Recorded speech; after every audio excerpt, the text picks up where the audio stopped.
అందరికీ నా నిండు హృదయపూర్వక వందనాలు చెల్లిస్తున్నాను. ఈ బుధవారం రోజున యేసును అభిషేకించుట ఆరాధనకు మమ్మల్ని అందరినీ అందరినీ దేవుడు ఇక్కడికి నడిపించిన విధానంకై మీ అందరికీ దేవునికి వందనాలు చెల్లిస్తున్నాను. అయితే ఆరాధనలోనికి మనం వెళ్ళడం కంటే ముందు 181వ ఆంధ్ర క్రైస్తవ కీర్తనతో దేవుని మహిమపరుచుకున్నాం. 181వ ఆంధ్ర క్రైస్తవ కీర్తనతో దేవుని ఆరాధించుకున్నాం.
సంఘమంతయు లేచి నిల్చుండగా మరి ఒకసారి 212వ ఆంధ్ర క్రైస్తవ కీర్తనను మనం పాడి దేవుని మహిమపరచుదాం.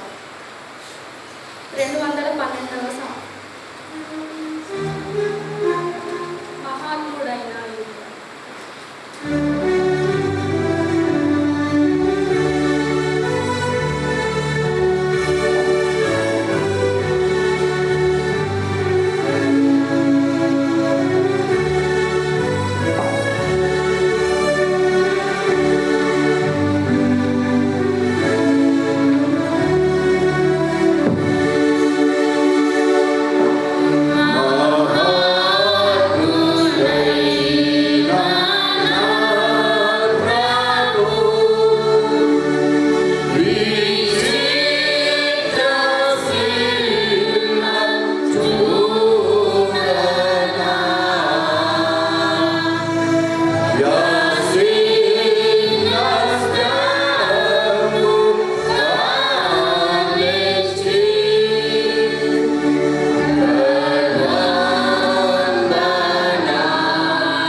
ప్రార్థన.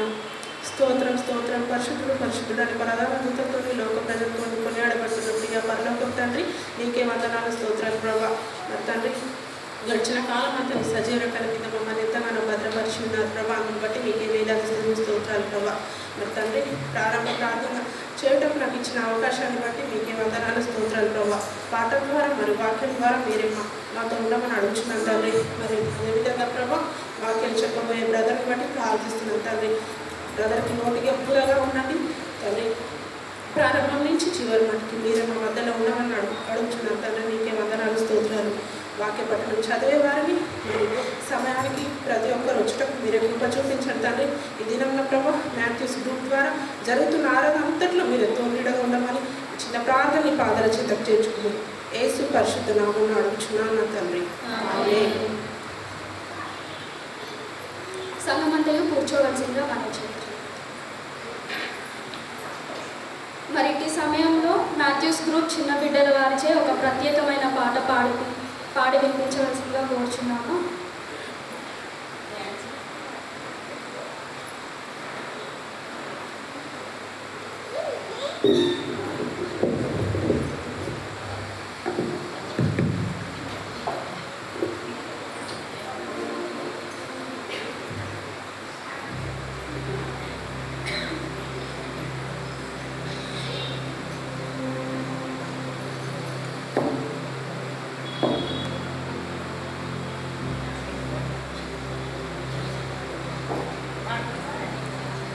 నీవు నా తోడు ఉన్నావని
గట్టిగా చెప్పండి కూడా పిల్లలు కదా కట్టెతో వాడేది.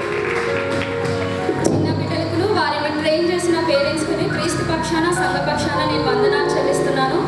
ఇటు సమయంలో నేటి ఆరాధన కొరకు ఏర్పాటు చేయబడిన పరిశుద్ధ గ్రంథంలోని పాఠాలను చదువుకుందాము. మొదటి బైబిల్ పాఠముగా యెషయా గ్రంథము 50వ అధ్యాయము 4వ వచనం నుంచి 8వ వచనం వరకు శ్రీమతి కె. సునీత సిస్టర్ గారితో చదివి వినిపింపబడింది. మొదటి బైబిల్ పాఠంగా యెషయా గ్రంథము 50వ అధ్యాయము 4వ వచనం నుంచి 8వ వచనం వరకు.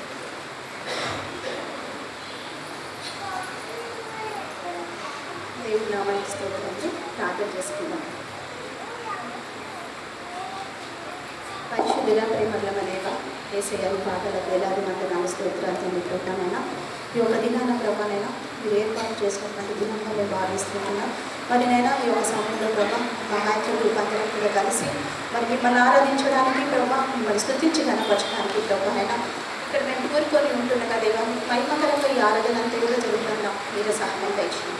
మరి ప్రభా మన బైబిల్ పాఠం చదువుతున్న ప్రతి ఒక్కరిని కూడా నేను మంచి ఈ యొక్క అభిషేకం ఇవ్వండి. అలాగే ప్రభా ఇక్కడ ప్రతి ఒక్కరి ద్వారా నీకే మహిమ కలగల.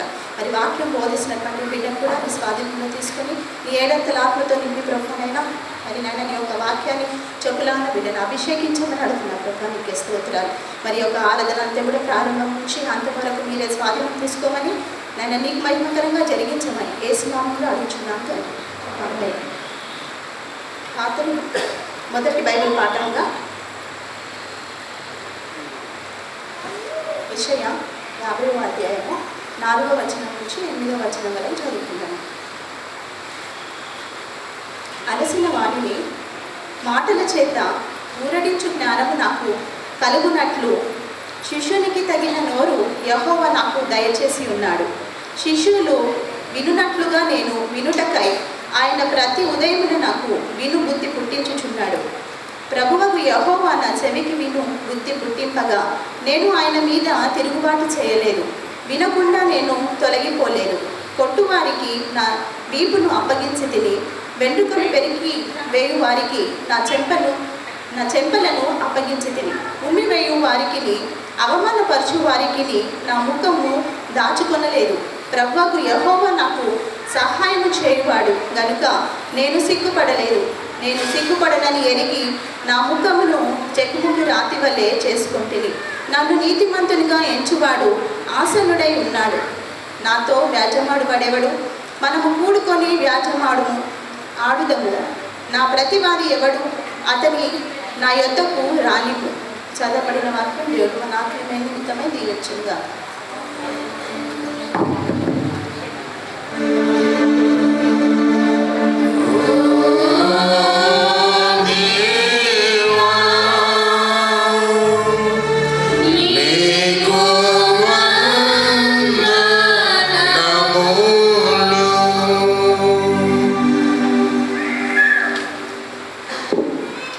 రెండవ బైబిల్ పాఠంగా ఉత్తర ప్రత్యుత్తరంగా 43వ కీర్తన శ్రీమతి విష్ణు గారిచే చదివి.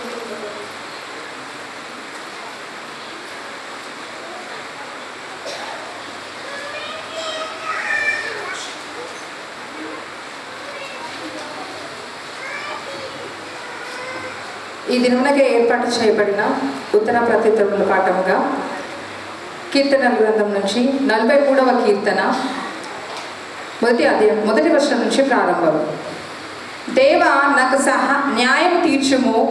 భక్తి లేని జనముతో నా పక్షమున వ్యాజ్యమాడుము. కపటం కలిగి దౌర్జన్యం చేయు వారి చేతిలో నుండి నీవు నన్ను విడిపించుదువు.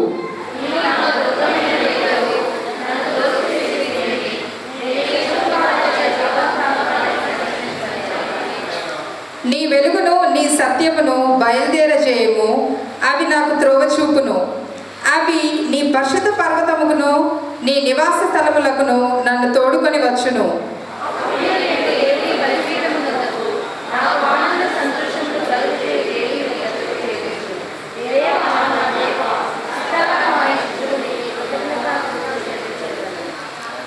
నా ప్రాణమా నీ వేళ కృంగి ఉన్నావు. నాలో నీ వేళ తొందరపడుచున్నావు.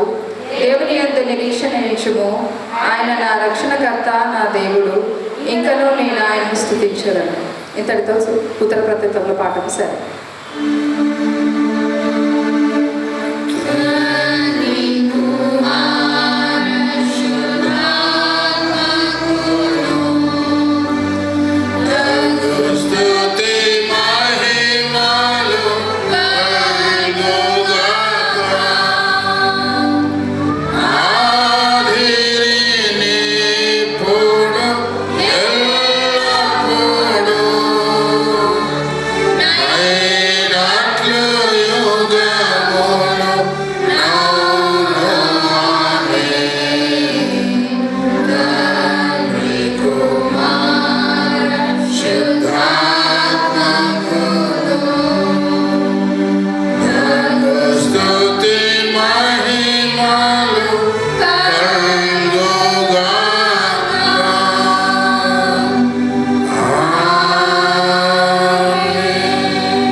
ప్రత్యేకమైన పాట పాడి వినిపింపబడను. అందరూ మాతో కలిసి పాడగలరని, చప్పట్లు కొడుతూ దేవుని ఆరాధించగలరని మనం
రాసిన పత్రిక 5వ అధ్యాయము 5వ వచనం నుండి 10వ వచనం వరకు శ్రీమతి ఎస్ ప్రభావతి ఆంటీ గారిచే చదివి వినిపింపబడదు.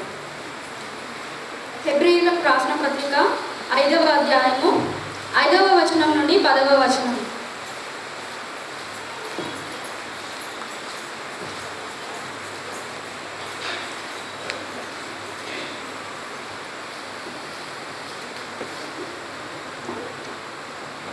పత్రికల పాఠం హెబ్రీయులకు రాసిన పత్రిక 5వ అధ్యాయం 10 వరకు. అటువంటి క్రీస్తు కూడా ప్రధాన యాజకుడటకు తన్ను తానే మహిమపరచుకొనలేదు, కానీ నీవు నా కుమారుడవు, నేను నేడు నిన్ను కని ఉన్నాను అని ఆయనతో చెప్పిన వాడే ఆయన మహిమపరిచాను. ఆ ప్రకారమే నీవు మెల్కీసెదెకు యొక్క క్రమం చెప్పున నిరంతరము యాజకుడవై ఉన్నావు అని మరియొక చోట చెప్పుచున్నాడు. శరీరధారి అయి ఉన్న దినములలో మహారోధనతోనూ కన్నీళ్లతోనూ తన్ను మరణం నుండి రక్షింపగలవానికి ప్రార్థనలను యాచనలను సమర్పించి భయభక్తులు కలిగి ఉన్నందున ఆయన అంగీకరింపబడెను. ఆయన కుమారుడై ఉండి తాను పొందిన శ్రమల వలన విధేయతను నేర్చుకొనెను. మరియు ఆయన సంపూర్ణ సిద్ధి పొందిన వాడై మెల్కీసెదెకు యొక్క క్రమములో చేరిన ప్రధాన యాజకుడని దేవుని చేత పిలువబడి తనకు విధేయులైన వారికి అందరికీ నిత్య రక్షణకు కారకుడాయను. 3వ పాఠం.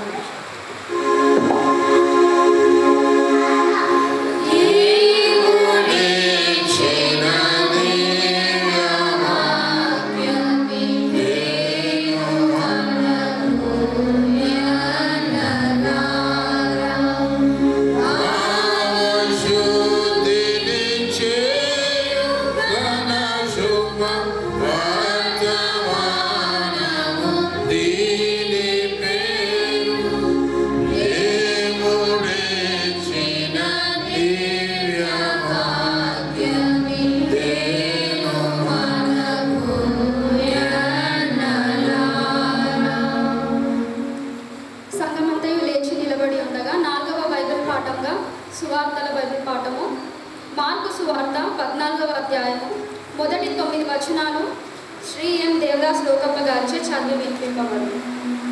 మార్కు సువార్త 14వ అధ్యాయము మొదటి 9 వచనాలు.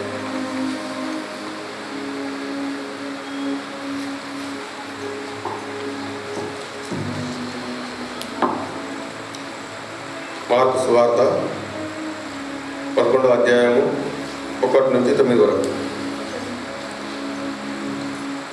2 దినముల పిమట పస్కా పండగ అనగా పులియని రొట్టె పండుగ వచ్చెను. అప్పుడు ప్రధాన యాజకులు శాస్త్రీయులు మోసపాయం చేత ఆయనను ఎలాగూ పట్టుకొని చంపుదమా అని ఆలోచించుకొని చుండిరి. కానీ ప్రజల్లో అల్లరి కలుగునేమో అని పండగలో వద్దని చెప్పుకొనిరి.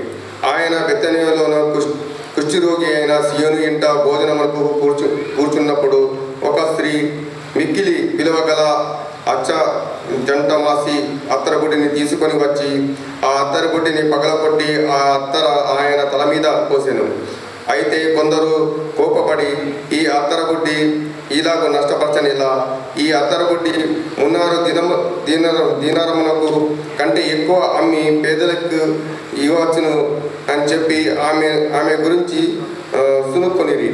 అందుకు యేసు ఇట్లా నేను ఈమె జోలికి పోకుడి, ఈమెను ఎందుకు తొందర పెడుచున్నారు? ఈమె నా ఎడల మంచి కార్యము చేశాను.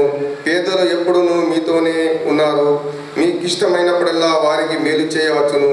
నేను ఎల్లప్పుడూ మీతో ఉండను. ఈమె తన శక్తి కొలది చేసిన నా భూస్థాపము నిమిత్తము నా శరీరమును ముందుగా అభిషేకించెను. సర్వలోకములో ఎక్కడ ఈ సువార్త ప్రకటింపబడునో అక్కడ ఈమె చేసినది జ్ఞాపకార్థముగా ప్రశంసింపబడనని మీతో నిశ్చయంగా చెబుతున్నాను. ఇంతటితో బైబిల్ పఠనం సరే.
కీర్తన పాడి వినిపింపబడు.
మీకు అందరికీ వందనాలు చెల్లిస్తున్నాను. ఇటు సమయంలో ఈ రోజు కొరకు భద్రం చేయబడిన అంశము యేసుని అభిషేకించుట. దానికి ముందు ఇటు ఉపదేశము వాక్యము సరి అయిన విధంగా విత్తబడినట్లు ఫలించుటకును శ్రీమతి ఎన్డి షైని ప్రసన్న గారిని ప్రార్థించవలసిందిగా కోరుతున్నాను.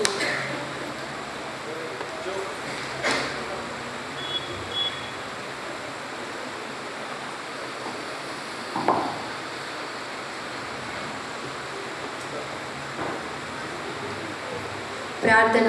మమ్మల్ని అతిమిగిలిగా ప్రేమించిన మా ప్రియ పరలోకపు రాజా, నీకు వేలాది వందనాలు స్తోత్రం చెల్లిస్తున్నాము దేవా తండ్రి. యేసయ్యా, నీకు వేలాది వందనాలు నాయనా. దేవా తండ్రి, మరొకసారి తండ్రి ఈ బుధవార దినమున మాథ్యూ గ్రూప్గా మేము కూడి ప్రార్థించిన మీ సహాయం దయచేసి విధానం బట్టి వందనాలయ్యా. పాటల ద్వారా మీరు మహిమ తెచ్చుకున్న విధానం బట్టి వందనాలయ్యా. ముఖ్య ఘట్టంలోకి మేము వచ్చి ఉంటుండగా దేవా తండ్రి యేసయ్యా, దేవా తండ్రి బ్రదర్ నిలబడుచుండగా దేవ బ్రదర్లో మీరుండి మాతో మాట్లాడండి నాయన. యేసుని అభిషేకించుట దేవా తండ్రి యేసయ్యా, తను ఎంత విలువైనది తీసుకొని వచ్చిందో కూడా దేవా తండ్రి మేము కూడా అంత విలువైన నీ పాదసిని తీసుకొని వచ్చి నిత్యం నీ కృతజ్ఞతలు చెల్లించే బిడ్డలుగా మేము ఉంటాము. మాకు సహాయం దయచేయండి ఆయన. దేవా తండ్రి చెబుతున్న వాక్యము వినగల చెవులు గ్రహింపగల హృదయమును మాకు దయచేయవలసిందిగా ప్రార్థిస్తూ దేవా ఈ ఆరాధన దేవా తండ్రి అంతవరకు మీ సహాయం మాకు అందించవలసిందిగా ప్రార్థిస్తూ నజరేయుడైన యేసు అతిశ్రేష్టమైన నామంలో ఈ చిన్ని ప్రార్థన అడిగి పొంది ఉన్నాము తండ్రి, ఆమేన్. ఈ సమయంలో మరి వాక్యోపదేశకులుగా మన మధ్యలో ఉన్న శ్రీ డి మణిచంద్ర అన్న గారిని ఉపదేశించవలసిందిగా కోరుతున్నాను.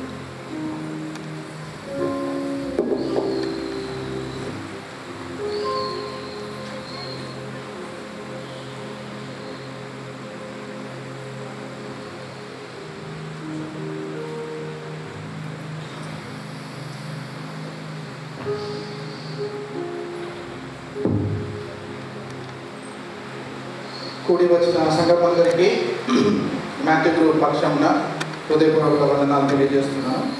చిన్న ప్రార్థన చేసుకుందాం. అత్యంత కృపా కనికరము గల పరలోకపు తండ్రి యేసయ్య, గడిచిన కాలం అంతా మమ్మల్ని కంటి రెప్పలా కాచి కాపాడి ఈ సాయంకాల సమయమున తండ్రి అతి ముఖ్యమైన ఘట్టం మరి మీరు అభిషేకం పొందిన ఈ యొక్క ఆ యొక్క ఇన్సిడెంట్ని మేము ధ్యానిస్తుండగా తండ్రి నాతోని మా అందరితో మీరు మాట్లాడండి, మా యొక్క తప్పుల్ని క్షమించండి తండ్రి.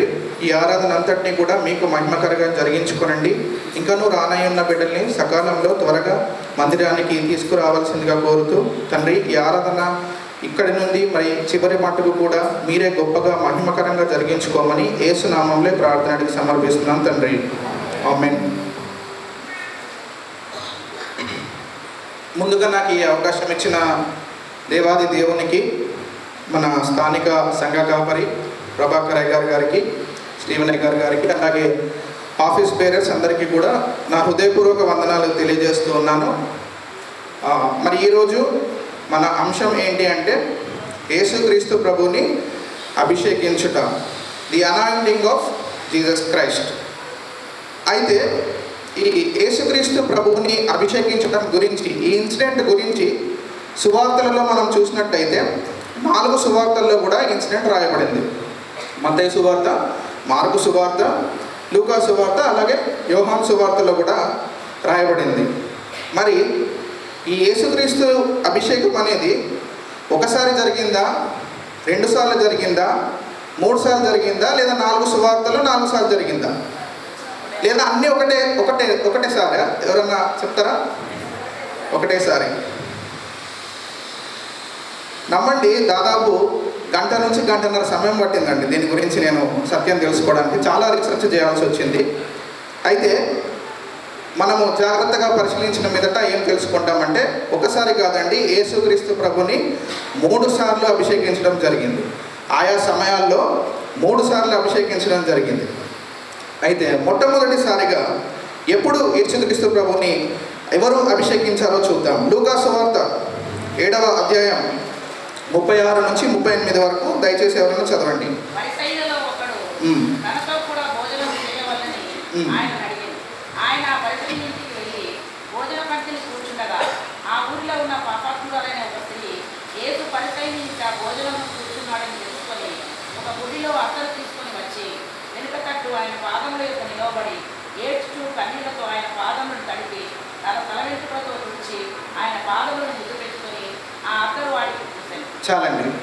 ఇక్కడ చూసినట్టయితే ఫర్ ద ఫస్ట్ టైం ఒక స్త్రీ, పాపాత్మురాలైన ఒక స్త్రీ యేసుక్రీస్తు ప్రభువుని అభిషేకించడం చూస్తున్నాం. అయితే ఈ అభిషేకం జరిగింది గుడ్ ఫ్రైడేకి దగ్గర టైంలో కాదండి. మనం చూసుకున్నట్టయితే ముందు వచనాలు మనం అన్నీ కూడా జాగ్రత్తగా పరిశీలిస్తే బాప్తిస్మం ఇచ్చి యోహాను గారు బ్రతికి ఉన్న సమయంలో, అంటే సుమారుగా గుడ్ ఫ్రైడేకి ఒక 2 years, ఇంచుమించుగా ఒక 2 years బిఫోర్ యేసుక్రీస్తు ప్రభు తన పరిచర్య నిమిత్తము అనేక ఇంట్లలోకి వెళ్ళి తన సువార్తను ప్రకటిస్తూ ఉన్నప్పుడు జరిగిన ఇన్సిడెంట్ ఇది. అయితే మనం 38వ వచనం చూసినట్టయితే జాగ్రత్తగా గమనిస్తే, వెనక తట్టు నుండి ఆయన పాదముల యొద్ద నిలవబడి ఏడ్చుచు కన్నీళ్లతో ఆయన పాదములను తడిపి తన తల వెంట్రుకలతో తుడిచి ఆయన పాదములను ముద్దు పెట్టుకొని వాటికి అత్తరును పూసెను అని ఉంది. అయితే ఇక్కడ మనం జాగ్రత్తగా గమనిస్తే తల వెంట్రుకలు, సాధారణంగా ఒక స్త్రీకి తల వెంట్రుకలు అనేటివి చాలా ఇంపార్టెంట్ కదా, చాలా వాల్యుబుల్గా వాటిని ఎంచుతాం కదా.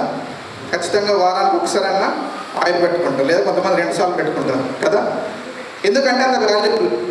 ఎవరిది ఎంత పెద్ద జుట్టు ఉంటే అంత గ్రేట్ కదా.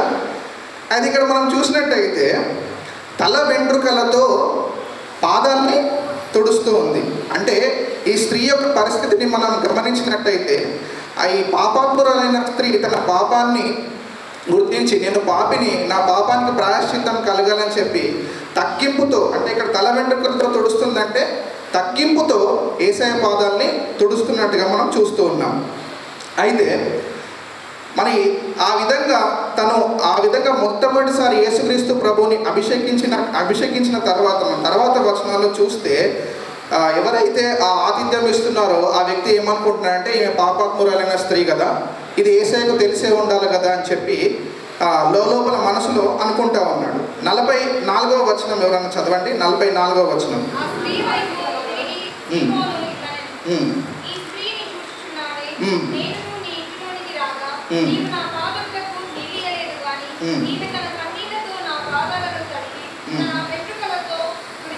చాలండి. ఇక్కడ చూసినట్టయితే ఏమని గమనిస్తున్నామంటే, ఆ వ్యక్తి యేసుక్రీస్తు ప్రభువు తన ఇంటిలోకి వచ్చినప్పుడు సరైన విధంగా మర్యాదలు చేయలేదు కదా. అదే యేసుక్రీస్తు ప్రభు చెప్తున్నాడు, నువ్వైతే నాకు సరైన విధంగా మర్యాదలు చేయలేదు, కానీ ఈ స్త్రీ అయితే నాకు పాదాలని అభిషేకించింది, తన వెంట్రుకలతో తుడిచింది అని చెప్తున్నాడు. సర్వసాధారణంగా కొంతమంది ఈ విధంగా తెలుసో తెలియకో చేస్తూ ఉంటారు. అంటే పాస్టర్లను మన ఇంటికి పిలుస్తాము, కానీ వారికి సరైన విధంగా మనం రిసీవ్ చేసుకోలేము. అన్నిసార్లు కాదు, కొన్నిసార్లు. అయితే ఎందుకు ఈ విషయాన్ని జ్ఞాపకం చేస్తున్నా అంటే, ప్రతిదీ కూడా యేసయ్య అబ్జర్వ్ చేస్తాడండి. మనం చేసే ప్రతి పనిని కూడా యేసయ్య అబ్జర్వ్ చేస్తాడు. ఖచ్చితంగా ఒక పాస్టర్ గారు, ఎవరైనా కానివ్వండి, ఏ పాస్టర్ అయినా మన ఇంటికి వచ్చినప్పుడు ఖచ్చితంగా వారికి తగిన విధంగా ఆతిథ్యం ఇవ్వాలని ఇక్కడ జ్ఞాపకం చేస్తున్నాడు. అయితే ఈ విధంగా తన తగ్గింపు తత్వాన్ని ఈ స్త్రీ చూపించినప్పుడు ఏమి పొందుకుంది అని మనం చూసినట్టయితే, అదే అధ్యాయంలో 48, 50 వచనాలు దయచేసి చదవండి. 50వ వచనం.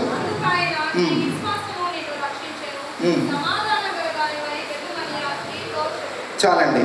అయితే ఈ స్త్రీ ఈ విధంగా తగ్గింపు తత్వంతో మొట్టమొదటిసారి యేసుక్రీస్తు ప్రభువుని అభిషేకించడం ద్వారా తను ఏం పొందుకుందండి? పాప క్షమాపణ పొందుకుంది.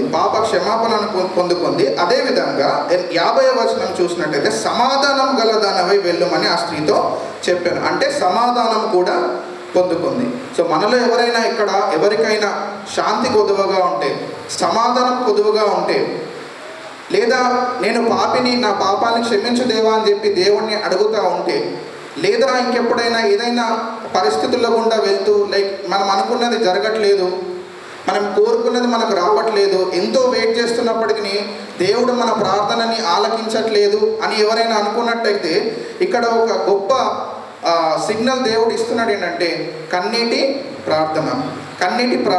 మనం కన్నీటి ప్రార్థన చేసినట్లయితే ఆమె కన్నీళ్లతో దేవుని పాదాలను చేరింది కదా. అట్లనే మనం కూడా కన్నీటితో దేవుని పాదాల దగ్గర కనుక చేరినట్టయితే ఖచ్చితంగా దేవుడు కరిగిపోతాడండి. సాధారణంగా మనకి ఇప్పుడు చిన్నపిల్లలు ఎవరైనా మన దగ్గరకు వస్తే వాళ్ళు ఎంత మొండి చేసినా మనం కొన్నిసార్లు కావలసిన వాళ్ళకి ఇవ్వం.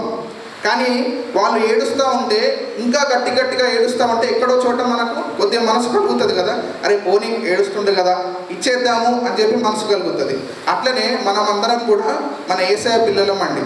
ఎప్పుడైతే మనం కన్నీటితో ఆయన సన్నిధికి చేరుతామో కరిగిపోతాడండి. ఏంటంటే అరే నా బిడ్డలు ఇంతగానం ఏడుస్తున్నారు కదా, ఆయన ప్రార్థన నెరవేర్చుదామని చెప్పి కరిగిపోయే దేవుడు మన దేవుడు. కాబట్టి ఏదైనా మన జీవితంలో లోటు ఉంటే, ఇంకా జరగట్లేదు అని మనం అనుకుంటూ ఉంటే ఒక్కసారి కన్నీటి ప్రార్థన ట్రై చేయాల్సిందిగా నేను మిమ్మల్ని కోరుతున్నాను. సరే, ఇది మొట్టమొదటిసారిగా సుమారుగా గుడ్ ఫ్రైడేకి 2 సంవత్సరాల ముందు జరిగిన మొట్టమొదటి అభిషేకం. ఇక రెండవసారి యేసుక్రీస్తు ప్రభుని అభిషేకించిన సమయం ఏంటిది, ఎవరు అభిషేకించారో మనం చూస్తే యోహాను సువార్త 12వ అధ్యాయం మొదటి 8 వచనాలు. యోహాను సువార్త 12వ అధ్యాయం మొదటి 8 వచనాలు.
చాలండి. అయితే ఇక్కడ మనం చూసినట్టయితే రెండవసారి యేసుక్రీస్తు ప్రభు అభిషేకింపబడిన సందర్భం ఇది. సుమారుగా గుడ్ ఫ్రైడే యొక్క దినానికి 6 రోజుల ముందు జరిగిన సంఘటన.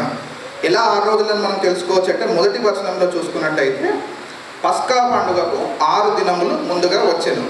మనందరికీ చాలా మటుకు విషయం తెలుసు, కానీ మరొకసారి ఇక్కడ ఈ సందర్భానికి ఇది అవసరం కాబట్టి చెప్తున్నాను. యూదుల ఆచారం ప్రకారం వాళ్ళు కొలిచేది డే ఎప్పుడంటే ఈవినింగ్ 6 నుంచి నెక్స్ట్ డే ఈవినింగ్ 6 వరకు ఒక డేగా వాళ్ళు కౌంట్ తీసుకుంటారు. అట్లనే మనకు యాక్చువల్గా పస్కా పండుగ ఎప్పుడంటే రేపటి సాయంత్రం, అంటే గురువారం సాయంత్రం 6 o'clock నుంచి ఫ్రైడే ఈవినింగ్ 6 o'clock వరకు పస్కా పండుగ జరుగుతుంది. అందుకనే గురువారం నైట్ యేసుక్రీస్తు ప్రభు లార్డ్ సప్పర్ కూడా అందుకనే ఉంటుంది. అదే రోజున అంటే గురువారం ఈవినింగ్ 6 నుంచి నెక్స్ట్ డే ఫ్రైడే ఈవినింగ్ 6 లోపే యేసుక్రీస్తు ప్రభు శిలువ మరణం కూడా జరిగింది. అంటే పస్కా పండుగకి 6 రోజుల ముందు, సుమారుగా 6 రోజుల ముందు జరిగిన సంఘటన ఇది. యేసుక్రీస్తు ప్రభు వారు ఎక్కడ ఉన్నారంటే మనం చూసినట్టయితే లాజరు ఇంట్లో ఉన్నాడు. లాజరు ఇంట్లో ఉన్నప్పుడు మరియా, అనగా ఈ మరియా ఎవరు అంటే లాజరు యొక్క చెల్లెలు. 3వ వచనంలో మనం చూసినట్టయితే జటమాంసి నుండి తీయబడిన, అంటే జటమాంసి మొక్క, ఒక ప్లాంట్, ఆ జటమాంసి మొక్క నుండి తీయబడిన అత్తరుని ఆమె యేసుక్రీస్తు ప్రభు పాదాలకు అభిషేకించడం మనం చూస్తున్నాం. అయితే ఈ జటమాంసి మొక్క అనేది ఇజ్రాయెల్ ప్రదేశంలో దొరికే మొక్క కాదండి. ఇది నేను చాలా రీసెర్చ్ చేసిన తర్వాత తెలుసుకున్న విషయం ఏంటంటే, సుమారుగా ఇప్పుడు మనం ఉన్న ఇండియా దేశము, నేపాల్ దేశం బార్డర్స్, హిమాలయ మౌంటైన్స్ ఉన్నాయి కదా, అక్కడి ప్రదేశాల్లో దొరికే అతి rare of the rarest plant ఈ జటమాంసి అనే ఒక మొక్క. అంటే దీని నుండి తీయబడిన అత్తర్ అనేది చాలా కాస్ట్లీ. మనం తర్వాత వచనంలో చూస్తే 300 దేనారాలు, అంటే ఇంచుమించుగా 300 దేనారాలు. అంటే మనకు అర్థమయ్యేటట్టుగా చూసుకున్నట్లయితే ఆ సమయాల్లో ఒక మనిషి ఒక సగటు పనిచేసే వ్యక్తి యొక్క 1 year శాలరీ, అంత కాస్ట్ ఈ జటమాంసి మొక్క నుండి తీసిన అత్తరు. మరి అంత కాస్ట్లీ అత్తరుని మరియా తీసుకొని యేసుక్రీస్తు ప్రభు పాదాలకు అభిషేకించడం జరిగింది. సహజంగానే మనకు ఇప్పట్లో లాగానే అప్పట్లో కూడా ఏదైనా ఇంపోర్టెడ్ గూడ్స్ అనేటివి చాలా కాస్ట్లీ ఉంటాయి కదా. మన దగ్గర దొరికే వస్తువుల కన్నా వేరే దేశాల నుంచి ఇంపోర్ట్ అయిన గూడ్స్ చాలా కాస్ట్లీ ఉంటాయి. మరి ఇంత కాస్ట్లీ అత్తరుని మరియా ఎట్లా కొనగలిగిందండి?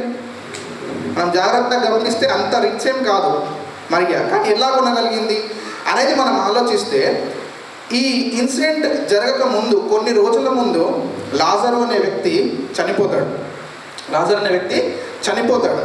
చనిపోయిన తర్వాత యేసుక్రీస్తు ప్రభుకి కబురు పెడతారు, లాజరు అనే వ్యక్తి చనిపోయాడని చెప్పి. కానీ యేసుక్రీస్తు ప్రభు ఎప్పుడు వస్తాడు? వాస్తవం మనం చూస్తే 4 రోజుల తర్వాత, అంటే ఆ టైంలో లాజరుని సమాధి చేయడం మొత్తం కార్యక్రమాలన్నీ అయిపోయిన తర్వాతనే యేసుక్రీస్తు ప్రభు వస్తాడు.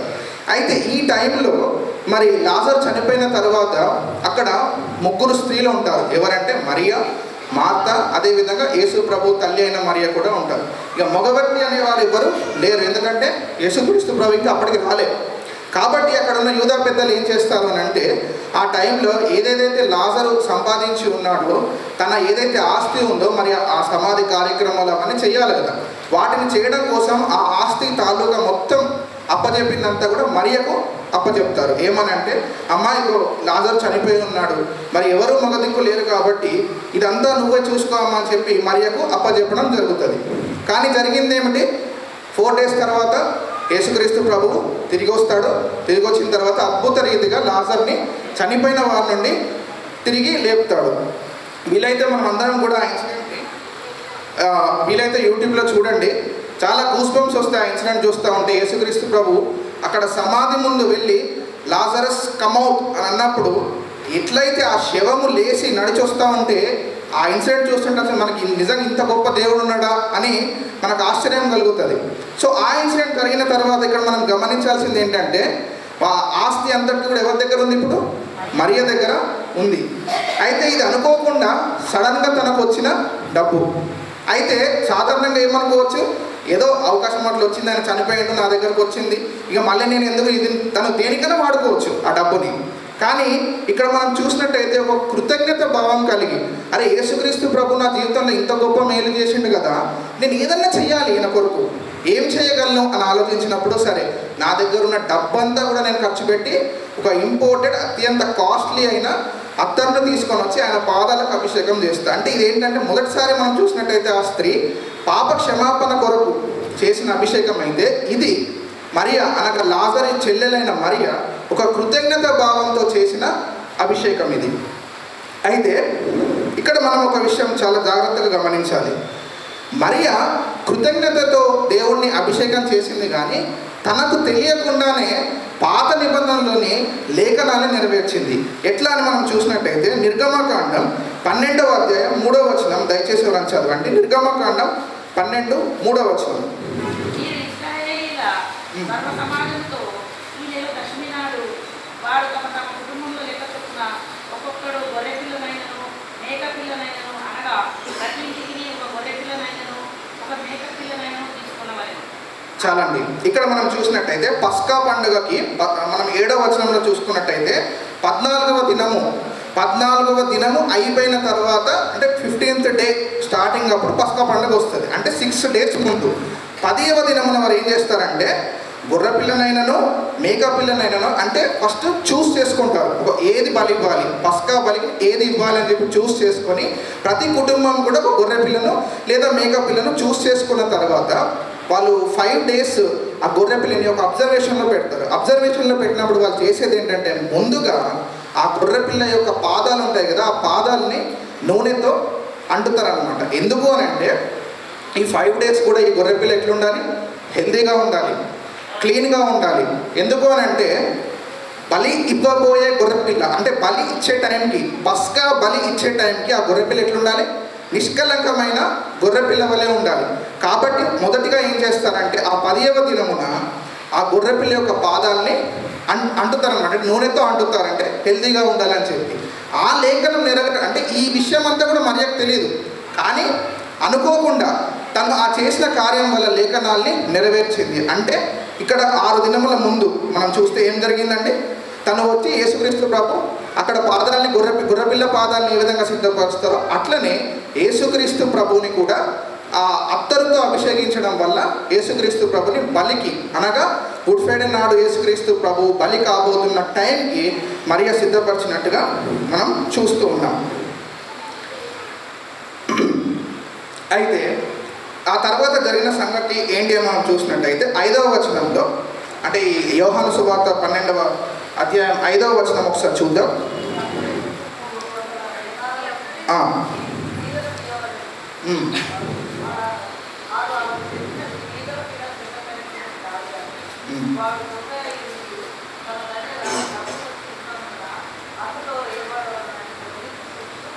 చాలండి. ఇక్కడ మనం చూసినట్టయితే అబ్జెక్షన్ చెప్తున్నారు. ఎవరు అబ్జెక్షన్ చెప్తున్నారు? యూదా. ఇంతకీ ఎవరు ఈ యూదా? ఇస్కరియోతు యూదా. జాగ్రత్తగా మనం పరిశీలించినట్టయితే మొదట్లో ఈ యూదా అనే వ్యక్తి చాలా మంచివాడు అండి, చాలా మంచివాడు. అంటే ఒక ఇశ్రాయేలీయుల సంతతికి చెందిన వ్యక్తియే, ధర్మశాస్త్రం అంతటిని కూడా చదివిన వ్యక్తే, దేవ భక్తిలో దైవ భయంలో పెరిగిన వ్యక్తే. అటువంటి క్వాలిటీస్ ఉన్నాయి కాబట్టి యేసుక్రీస్తు ప్రభు 12 మంది శిష్యుల్లో ఒక శిష్యుడిగా ఆయనకు అవకాశం ఇచ్చారు. కాకపోతే ఏం జరిగిందని అంటే యేసుక్రీస్తు ప్రభు గారి పరిచర్య సమయంలో ఆయన అనేక ఊర్లు తిరగాల్సి వచ్చేది. అనేక ఊర్లు తిరుగుతూ సువార్తను ప్రకటించే సమయంలో శిష్యులందరూ కూడా అనుకుంటారు ఏంటి అని అంటే, ఈ మనందరికీ కూడా ఫైనాన్షియల్గా దీన్ని చూసుకోవడానికి ఒక వ్యక్తి కావాలి.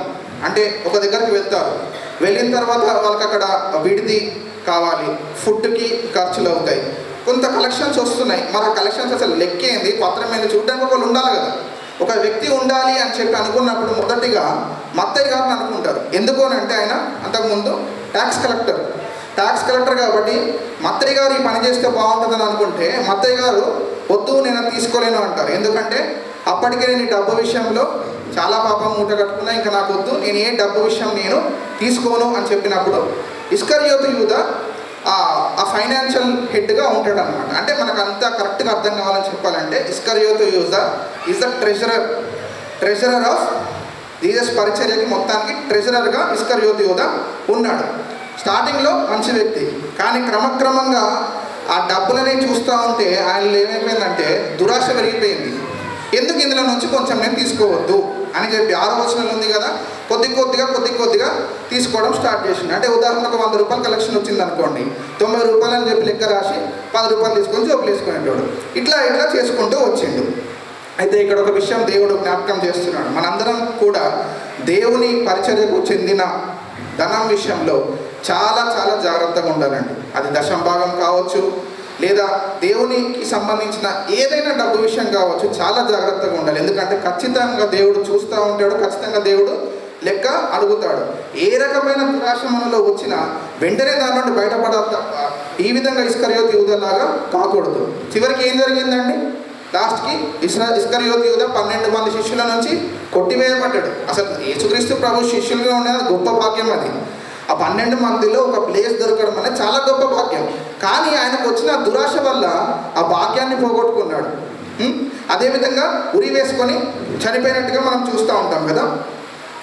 అంటే ఇది ఒక హెచ్చరికలాగా ఉంది మనకి. ఇటువంటి ఎప్పుడైనా మనకు ఆ రెస్పాన్సిబిలిటీ వచ్చినప్పుడు దశంభాగం విషయంలో అయినా లేదా ఇంకే విషయంలో చాలా జాగ్రత్తగా నిజాయితీగా ఉండాలి. దేవుని దగ్గరకు వచ్చినప్పుడు, దేవుని ఇవ్వాల్సిన దగ్గరకు వచ్చినప్పుడు చాలా జాగ్రత్తగా ఉండాలని చెప్పి దేవుడు హెచ్చరిస్తున్నాడు. అయితే ఇది ఒక పాస్టర్ గారు చెప్పిన ఒక చిన్న ఉదాహరణ, అంటే వాస్తవ సంఘటన. ఇక్కడ సందర్భం వచ్చింది కాబట్టి ఇది జ్ఞాపకం చేస్తున్నాను. కొన్నిసార్లు ఈ యూదా లాంటి స్వభావము మనకు అప్పుడప్పుడు కలుగుతూ ఉంటుంది. కొన్నిసార్లు ఆ పాస్టర్ గారు హైదరాబాద్లో ఒక ఇండిపెండెంట్ పాస్టర్ గారు, కొన్ని వేల మందికి ఆయన కాపరిగా ఉన్నాడు. అయితే సహజంగా అప్పుడప్పుడు మెసేజ్లో పాస్టర్ గారు ఏంటంటే, మనకు సువార్త భారం ఉంది, మీరు మీ చేతనైనంత సహాయం చేయండి, టీవీ ప్రోగ్రామ్కి స్పాన్సర్ చేయడానికి ముందుకు రండి అని చెప్పి అప్పుడప్పుడు పాస్టర్ గారు చెప్తూ ఉంటారు. వాస్తవంగా జరిగిన సంఘటన. అయితే కొంతమంది సంఘస్థులు ఏం చేశారంటే, ఈ పాస్టర్ గారు ఎప్పుడు చూసినా మనల్ని పైసలు అడుగుతూ ఉంటాడు, టీవీ ప్రోగ్రామ్ అంటాడు, ప్రోగ్రామ్ స్పాన్సర్ చేయండి అంటాడు. ఆయన నిల్చున్న వెనుకాల డెకరేషన్ ఉంది కదా, దానికి ఎంతో ఖర్చు పెడుతున్నారు. ఆ ఖర్చు అనేది ఆయన తగ్గించుకుంటే ఒక టీవీ ప్రోగ్రామ్ స్పాన్సర్ చేయొచ్చు కదా, మనల్ని ఎందుకు ఇట్లా ఇబ్బంది పెడుతున్నా అని చెప్పి గునగడం స్టార్ట్ చేసిండ్రు. అది ఆ పాస్టర్ గారి చెవిలో చేరింది. తర్వాత ఆయన మెసేజ్ చెప్తూ ఏమన్నాడంటే, ఇలా ఎవరెవరైతే గునుగుతున్నారో వీరు ఇస్కరియోతు యూదా స్వభావం లాంటివారు. ఇస్కరియోతు యూదా కూడా చేసింది అదే కదా. యేసుక్రీస్తు ప్రభు ఆ అభిషేకించబడ్డప్పుడు ఇంత కాస్ట్లీది ఎందుకు వేస్ట్ చేయాలా, అని చెప్తున్నాడు. అంటే ఆ పాస్టర్ గారు చెప్పిన విషయం ఏంటి అని అంటే, ఆ స్టేజ్కి ఆ వెనకాల డెకరేషన్ అనేది అవసరం కదా. అంటే ఆ టీవీ ప్రోగ్రామ్ వెళ్తున్నప్పుడు వెనకాల అంత డల్గా ఉందనుకోండి, అది కరెక్ట్గా అంటే అది ఏంటంటే రిసీవ్ చేసుకున్న వాళ్ళకి కరెక్ట్గా అది ఉండదు. ఖచ్చితంగా అంటే మన సంఘంలో ఏం చెప్పదలుచుకున్నానంటే, ఆయా పరిస్థితులను బట్టి కొన్నిసార్లు కొన్ని ఖర్చులు అనేటివి ఖచ్చితంగా ఉంటాయి సంఘంలో. అది ఏ సంఘమైనా కావచ్చు. అటువంటి ఆ ఖర్చులు ఉన్నప్పుడు మనం వీలైతే దానికి మనం సపోర్ట్ చేయాలి. అంటే ఫైనాన్షియల్గా ఏదైనా సపోర్ట్ చేయాలి తప్ప ఈ విధంగా ఇస్కరియోతు యూదాలాగా మనం గుణగకూడదు అని చెప్పి దేవుడు జ్ఞాపకం చేస్తూ ఉన్నాడు. ఇప్పుడు ఉదాహరణకి ఇక్కడ ఈ డెకరేషన్ చూసుకోండి. అనేక మంది మనం క్రిస్మస్కి కొత్త బట్టలు వేసుకున్నప్పుడు, ఈస్టర్కి కొత్త బట్టలు వేసుకున్నప్పుడు ఎక్కడికి వచ్చి ఫోటోలు దిగుతాం? ఇక్కడికి వచ్చి ఫోటోలు దిగుతాం. నేను కూడా చాలాసార్లు దిగిన. ఎందుకు? వెనకాల డెకరేషన్ బాగుంది కాబట్టి మనము ఇటువంటి విషయాలలో ఎప్పుడైనా ఏదైనా కానివ్వండి, సంఘంలో ఏ యాక్టివిటీస్ అయినా, డెవలప్మెంట్ యాక్టివిటీస్ అయినా జరిగినప్పుడు వీలైతే సహాయం చేయాలి తప్ప ఈ ఇస్కరియోతు యూదాలాగా గుణగకూడదని చెప్పి దేవుడు జ్ఞాపకం చేస్తున్నాడు. అయితే సరే, ఇది రెండవ అభిషేకం. మరి ఈరోజు మన అంశానికి తగ్గట్టుగా మూడవసారి యేసుక్రీస్తు ప్రభుని ఎవరు అభిషేకించారు అని మనం చూసుకున్నట్లయితే, అదే ఈరోజు మనం లేఖనాల్లో చదివాం కదా. మార్కు సువార్త 14 మొదటి 9 వచనాలు ఆల్రెడీ మనం చదివేశాము. కేవలం మొదటి వచనం ఒకటి దయచేసి ఎవరైనా చదవండి.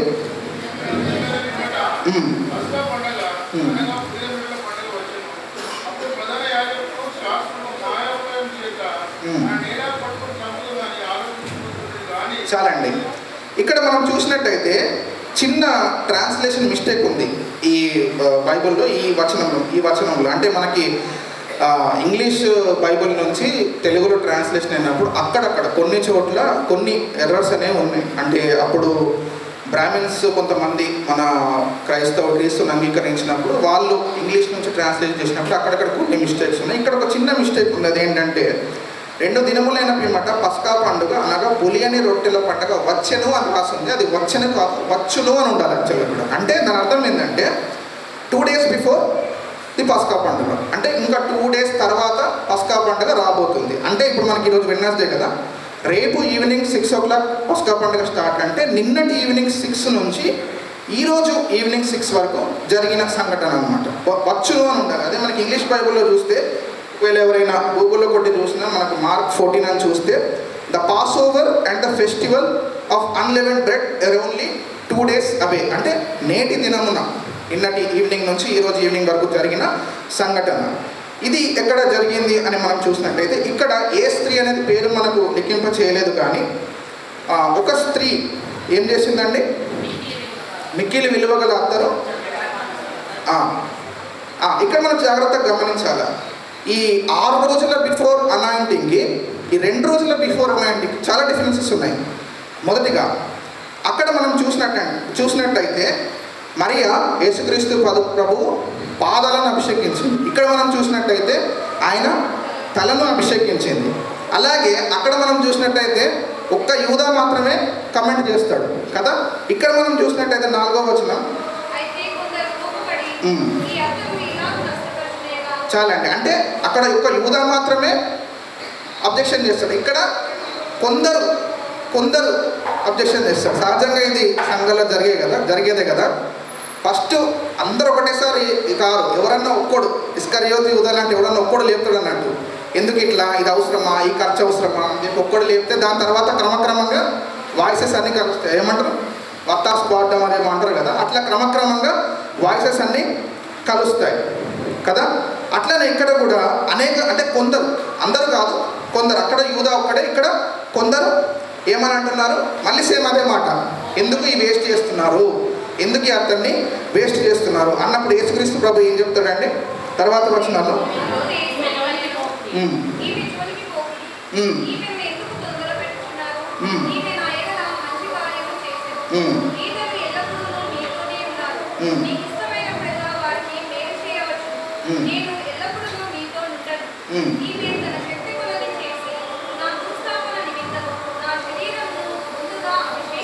చాలండి.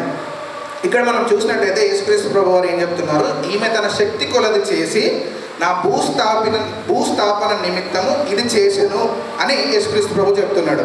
ఈ వచనం ఏంటి అని మనం అండర్స్టాండ్ చేసుకుంటే, ఏ విధంగానైతే యూదా సాంప్రదాయం ప్రకారం 6 దినముల ముందు ఆ పాదాలను ఏ విధంగా అన్యాయం చేస్తారో దాని తర్వాత అబ్జర్వేషన్లో పెడతారు ఆ గొర్రె పిల్లని. అబ్జర్వేషన్లో పెట్టి 2 డేస్ బిఫోర్ పాస్ ఓవర్ ఏం చేస్తారంటే మళ్ళీ ఒకసారి మొత్తం పరిశీలించి ఓకే దీన్ని బలి ఇవ్వచ్చు మనము పస్కా పండుగ కానీ డిసైడ్ అయ్యి ఆ 2 డేస్ బిఫోర్ ఏం చేస్తారంటే శరీరం మొత్తానికి కూడా ఆయిల్ రాస్తారనమాట. అంటే it is ready for the బలి అని చెప్పేసి ఉంటారు. సేమ్ అదే విధంగా 2 డేస్ బిఫోర్ యేసుక్రీస్తు ప్రభు ఏం చేసింది, తల మీద అభిషేకం చేసింది. తల మీద అభిషేకం వల్ల తన శరీరం అంతా కూడా అభిషేకం చేయబడ్డది. అది చెప్తున్నాడంట యేసు ప్రభు. ఏంటనంటే ఈమె జోలికి పోకండి, ఈమె నా ఎడల మంచి కార్యము చేసింది. 9వ వచనం ఏమంటాడు, సర్వలోకంలో ఎక్కడ ఈ సువార్త ప్రకటించబడును అక్కడ ఈమె చేసినది జ్ఞాపకార్థముగా ప్రశంసింపబడునని నిశ్చయంగా మీతో చెప్పుచున్నాను. సో ఈ విధంగా 3వసారి అభిషేకం చేసినప్పుడు యేసుక్రీస్తు ప్రభు ఏం చెప్తున్నాడు, ఇది నా భూస్థాపన నిమిత్తం జరిగిన అభిషేకం కాబట్టి ఖచ్చితంగా ఎక్కడ ఈ వాక్య ధ్యానం ఉంటుందో, ఎక్కడ సువార్త ప్రకటించబడుతుందో అక్కడ ఈ స్త్రీ ప్రశంసించబడును అని ఉంటుంది. అయితే ఇక్కడ ఒక విషయం నేను చెప్పదలుచుకున్నాను. మొదటి అభిషేకంలో, 2వ అభిషేకంలో, 3వ అభిషేకంలో కామన్గా ఉన్న థింగ్ ఏంటి? అత్తరు. ఓకే, కామన్గా ఉన్న థింగ్ ఏంటంటే 3 సార్లు కూడా స్త్రీలే. మనము జాగ్రత్తగా గమనిస్తే అనేక రిలీజియన్స్ ఉన్నాయి ఈ ప్రపంచంలో. ఇప్పుడు మన ఇండియాలోనే చూసుకుందాం, మన శక్కనగర్ బోధనలోనే చూసుకుందాం. మనకు తోటి ఇంకొక రిలీజియన్ వ్యక్తులు మనం చూసినట్టయితే కనీసం వాళ్ళ స్త్రీలను గుడ్లకు కూడా రాలేదు. బయటికి పోవాలంటే మొత్తం మొహం కప్పుకొని తిరగాలి. సరే, ఇంకొక రిలీజియన్ని చూసుకుంటే గుడ్లకు రానిస్తారు. అంటే ఈ విషయం నాకు తెలియదు, నేను ఎప్పుడు పోలే, కానీ మా ఫ్రెండ్ కూడా చెప్పింది ఏంటంటే గుడిలకు రానిస్తారు కానీ ఒకటి వాళ్ళ దగ్గర లేదు, గర్భగుడిలాగా ఏదో ఉంటుందండి, దాని దగ్గర మాత్రం పోవడానికి వీల్లేదు. అంటే కొంచెం దగ్గర దాకా రావచ్చు కానీ దగ్గర దాకా పోవడానికి వీల్లేదు. ఇంకా కొన్ని మందిరాలకు రానియదు. కానీ అదే మన క్రిస్టియానిటీలో స్త్రీలకు దేవుడు ఎంత ఆధిక్యత ఇచ్చాడండి. క్వైర్లో స్త్రీలు ఉండవచ్చు. ఇలా యాదృచ్ఛికంగా జరిగింది. చిన్నప్పటి నుంచి అంటే పిల్లల నుంచి పెద్దవాళ్ళ దాకా అందరు స్త్రీలే దేవుణ్ణి గణపరిచారు 3 పాటలలో కూడా. అంటే అంత గొప్ప ఆధిక్యత ఇచ్చాడు.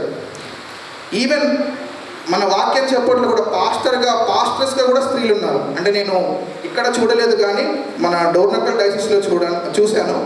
పాస్టర్స్గా మన సిఎస్ఐ దాంట్లో స్త్రీలు కూడా ఉన్నారు. అంటే స్త్రీలకి అంత గొప్ప ఆధిక్యత దేవుడు ఇచ్చాడు. కాబట్టి మనకి ఇంత గొప్ప ఆధిక్యత ఇచ్చినప్పుడు స్త్రీలు మౌనంగా ఎట్లా ఉండగలుగుతాం? దేవుళ్ళు ఇంకా గొప్పగా వాడబడాలి. ఇంకొక విషయం కూడా జ్ఞాపకం వచ్చింది. ఈవెన్ యేసుక్రీస్తు ప్రభు తిరిగి లేచినప్పుడు కూడా ఫస్ట్ కనపడ్డది ఎవరికి? స్త్రీ. అక్కడ కూడా స్త్రీనే. కాబట్టి మనము గొప్పగా చెప్పాలి. అంటే మనకు సువార్త ప్రకటించాల్సిన బాధ్యత ఉంది. కాబట్టి మన ఫ్రెండ్స్ కానీ మన కొలీగ్స్ కానీ ఎవరైనా ఉన్నప్పుడు, మీకు తెలుసా మా క్రిస్టియానిటీలో స్త్రీలకు ఎంత విలువ ఉందో, మేము క్వైర్లు పాడతాం, మేము మెసేజ్లు చెప్తాం, మేము అన్ని కార్యక్రమాల్లో పురుషులతో సమానంగా మేము పాల్గొంటామని ఆ విధంగా కొంతవరకైనా మనం సువార్త ప్రకటించే అవకాశం ఉంది. కాబట్టి సద్వినియోగం చేసుకోవాల్సిందిగా కోరుతున్నాను. ఈ విధంగా ఈ 3వ అభిషేకం అనగా ఈ నేటి దినమున చేసిన అభిషేకం వల్ల ఈ స్త్రీ ఏం పొందుకుందంటే 9వ వచనంలో ప్రశంస పొందుకుంది. ఇక్కడ దేవుడు ఏం జ్ఞాపకం చేస్తున్నాడంటే యేసుక్రీస్తు ప్రభువు కొరకు మనము ఏది చేసినా ఖచ్చితంగా ప్రశంస అనేది మనకు ఉంటుంది. అది ఏ పనైనా కానివ్వండి. అది ఉదాహరణకి పండుగకు మనము ఈ మందిరాన్ని క్లీన్ చేసినా, లేదా బయట వరండాలో ఏదైనా పనులు చేసినా, లేదా ఈ మైక్ సెట్ చేయడం కానీ, పాటలు పాడటం కానీ, ఏ పనైనా యేసుక్రీస్తు ప్రభువు కొరకు, చర్చ్ కొరకు మనము ఏ పని చేసినా ఖచ్చితంగా దేవుని దగ్గర నుంచి మనకి ఏముంటుంది? ప్రశంస ఉంటుంది. అదే మీరు నన్ను అడగవచ్చు, అట్లా చెప్తారు కదా మీరు, ఆయన యేసుక్రీస్తు ప్రభుని అభిషేకించింది కాబట్టి ప్రశంస ఉంది కదా, యేసుక్రీస్తు ప్రభు అంటే మనం సంఘానికి చేస్తే ప్రశంస వస్తుందని ఎట్లా చెప్తాం అని అడగవచ్చు. మనకందరికీ తెలుసు కదా, యేసుక్రీస్తు ప్రభు వరుడు కదా, సంఘం వధువు. మరి వరుడు వధువు ఏక శరీరమై ఉన్నారని బైబిల్ సెలవిస్తుంది. అంటే మనం సంఘానికి ఏమైనా చేస్తే అది యేసుక్రీస్తు ప్రభువుకు చేసినట్టే. కాబట్టి సంఘానికి మనం ఏమి చేసినా, ఏ పని చేసినా, ఒక ఫైనాన్షియల్ సపోర్ట్ చేసినా, లేదా ఫిజికల్ వర్క్ చేసినా, ఏదైనా చేసినా బైబిల్ ఏం సెలవిస్తుందంటే ఖచ్చితంగా మనకు దానికి దేవుని దగ్గర నుండి ప్రశంస అనేది లభిస్తుంది. దేవుని దగ్గర నుండి ప్రశంస లభించడం అనేది చిన్న విషయం కాదు కదా. మనం ఈ లోకయాత్ర ముగించిన తర్వాత పరలోకానికి వెళ్ళినప్పుడు ఈయన నా కుమారుడు, ఈయన నా కోసం ఇన్ని పనులు చేసిండు అని దేవుడు చెప్తే ఎంత గొప్పగా అనిపిస్తుంది కదా. కాబట్టి మనము మన శక్తి కొలది దేవుని కొరకు, సంఘం కొరకు మనము ఏదైనా చేస్తే ఖచ్చితంగా ప్రశంస ఉంటుందని మీకు జ్ఞాపకం చేస్తున్నాను. ఇక చివరిగా ఒక వచనాలు, 2 వచనాలు చదివి ముగిస్తాను. అదే మార్కు సువార్త 14వ అధ్యాయం 10-11 వచనాలు దయచేసి ఎవరైనా చదవండి.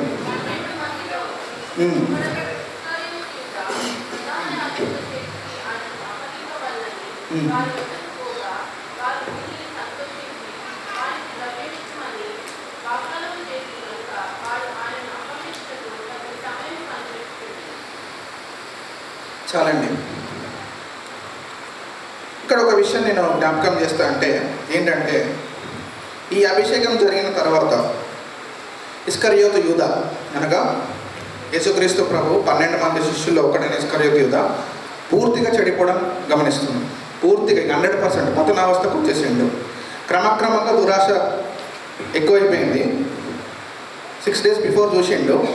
ఆడ చూస్తే మరియా వచ్చేసి ఆయన పాదాల దగ్గర అంత అత్తరు, కాస్ట్లీ అత్తరు తీసుకొచ్చి పాదాల దగ్గర పోసేసింది. అంటే ఆయన అభిప్రాయం.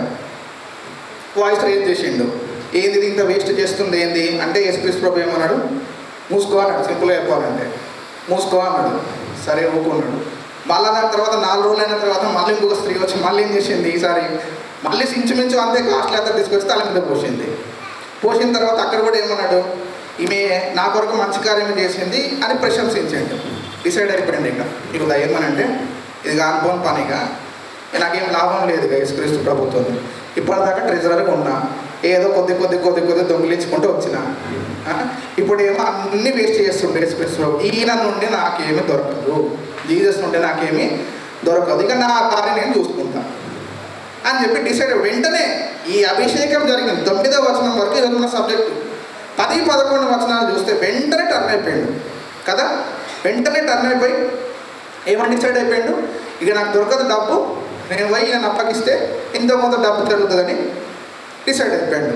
సో మనలో కూడా ఒక్కొక్కసారి ఎప్పుడైనా యేసుక్రీస్తు ప్రభు దగ్గర నుంచి మనం ఏదైనా ఆశించినప్పుడు అది దొరకకపోతే ఇటువంటి తలంపులు వచ్చినప్పుడు జాగ్రత్త పడాలి. వాస్తవంగా మనము గమనించినట్టయితే ఏదైనా అన్లాఫుల్గా, అన్ఎథికల్గా దేవుడిని మనం ప్రార్థనలో అడిగినా అది మనకు దొరకదు కదా. ఏదైనా న్యాయంగా మనకు రావాల్సింది అడిగితేనే దేవుడు ఇస్తాడు తప్ప, అన్లాఫుల్గా, అన్ఎథికల్గా అది న్యాయం కాదని మనకు తెలుస్తుంది ఎక్కడో చోట. అయినా కూడా మనం ప్రార్థనలు అడిగినప్పుడు అది దేవుడు ఇవ్వకపోతే మనం దేవుడిని నిందించకూడదు. ఇప్పుడు వాస్తవానికి ఆ డబ్బే మన ఇస్కరియోతు యూదాకు రావాలన్నా కాదు కదా. ఎందుకు ఇస్కరియోతు యూదాకు ఆ డబ్బు రావాలి? కానీ నేను దురాశ పడుతున్నాడు అక్కడ. కాబట్టి ఒకవేళ మన విషయంలో కూడా ఎప్పుడైనా మనల్ని మనం పరిశీలించుకోవాలి. మనం అడిగేది న్యాయమైంది అన్నా, ఈజ్ ఇట్ వర్త్ ఇట్ మనం పొందుకునేడానికి? అది దేవుడు ఇవ్వకపోతే మనం దేవుని మీద సనగకూడదు కదా. దేవుడి పరిచయం చెందిన డబ్బును ఆశించడం ఏంటండి, మరి టూ మచ్ కదా అక్కడ ఇస్కరియోతు చేసింది. కాబట్టి ఈ విధంగా ఎప్పుడైనా మనకు ఇటువంటి తలంపులు వచ్చినప్పుడు ఆ తలంపుల నుండి మనము దూరంగా జరగాలి. అంతేగాని ఇస్కరియోతు యూదాగా పతనం అవ్వకూడదని చెప్పేసి జ్ఞాపకం చేస్తున్నాను. చివరి ఒక వచనం చదివి ముగించుకుందాము మన పత్రికల పాఠం. ఈరోజు హెబ్రీయులకు రాసిన పత్రిక 5వ అధ్యాయం 8వ వచనం.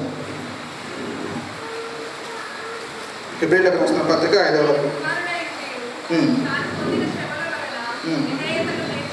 చాలండి. మనమందరం కూడా దేవుని పిల్లలమే. ఇస్కరియోతు యూదా కూడా దేవుని పిల్లవాడే. శ్రమలు వచ్చినప్పుడు ఇక్కడ వాక్యం ఏం చెలవిస్తుందంటే, శ్రమల వలన మనం ఏం నేర్చుకోవాలి? విధేయతను నేర్చుకోవాలి. యేసుక్రీస్తు ప్రభు కుమారుడు, తండ్రికి సొంత కుమారుడు.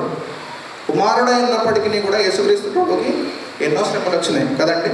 మనం చూసుకున్నట్టయితే ఈ ఫేజ్ చాలా భయంకరమైన ఫేజ్, యేసుక్రీస్తు ప్రభు వెళ్ళిన ఫేజ్. మటలాదివారం అప్పుడు చాలా గొప్పగా ఆయనను ఊరేగించారు.